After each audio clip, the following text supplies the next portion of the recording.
The South Carolina Hall of Fame was founded in Myrtle Beach in 1973 to recognize and honor contemporary and past citizens who have made outstanding contributions to South Carolina's heritage, history, and progress.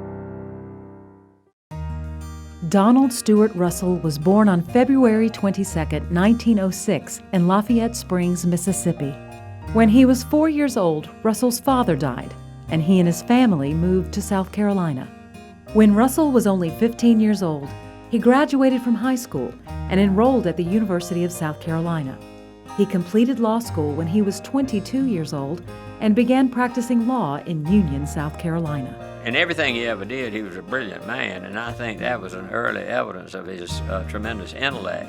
2 years later, Russell was practicing law in Spartanburg at a firm with James Francis Byrnes, who served as one of Russell's most influential mentors. Donald Russell was Jimmy Byrnes' protégé. Byrnes took him to Washington, and in all of Byrnes' moves, particularly during World War II, Donald Russell was right there.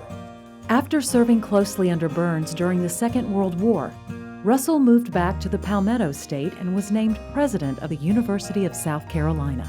They really trace the evolution of the modern university into a research institution, beginning with Donald Russell. He presided over upgrading the faculty at the University of South Carolina, establishing several new enterprises at the University of South Carolina, oversaw substantial expansion of the campus in new buildings, one of which is named after him and his wife. Took what was a very nice, sleepy, small Southern university and set it on the road to being a major research university. In 1957, Russell resigned as president to run for governor, but was defeated early on when Ernest F. Hollings won the Democratic primary. In 1962, Russell ran again for governor. This time he won. However, unlike most newly elected governors, Russell did not wish to celebrate his victory with the traditional inaugural ball. He didn't want to have an inaugural ball. He wanted to have a barbecue on the lawn of the governor's mansion and invite all of the people of South Carolina. All South Carolinians were welcome, regardless of their race. And that kind of caught everybody by surprise. It was the first time blacks had been admitted to the governor's mansion in the state of South Carolina. And while we were doing those peaceful and enlightened things, there were terrible things happening in other southern states. Russell continued to promote peaceful integration in South Carolina, especially when it came to the enrollment of Clemson University's first African-American student, a young man by the name of Harvey Gantt.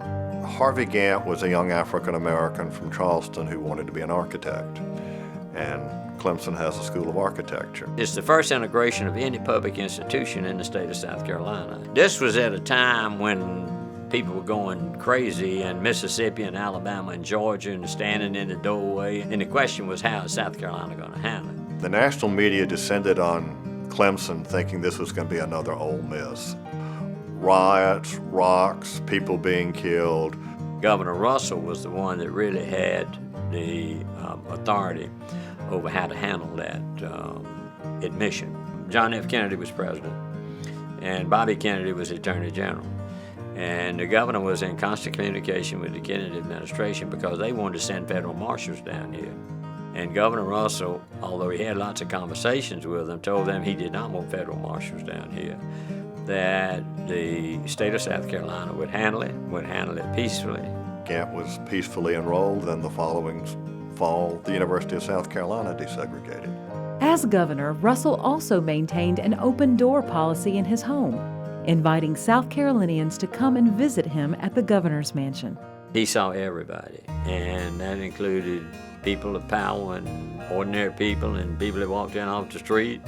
They welcomed school children. Virginia Russell, she gave them a snack, literally milk and cookies. The unexpected passing of Senator Olin Johnston brought a decision that would change Russell's political career. Much to the displeasure of some South Carolinians, Russell decided to name himself to fill the senatorial seat held by Johnston. The following year, he was defeated in a special election by Ernest Fritz Hollings. He had recorded an ad saying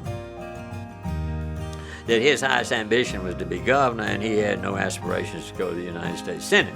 The influential people in the state did want him to go to Washington.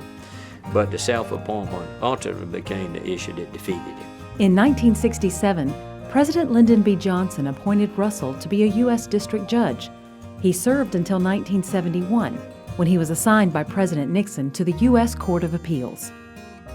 Russell maintained a workload often reserved for younger justices until his death in 1998.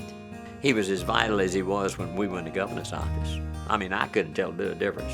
Today, Russell is remembered as a man who not only shared his wealth and his intellect, but who spent most of the years of his life working to improve the state of South Carolina.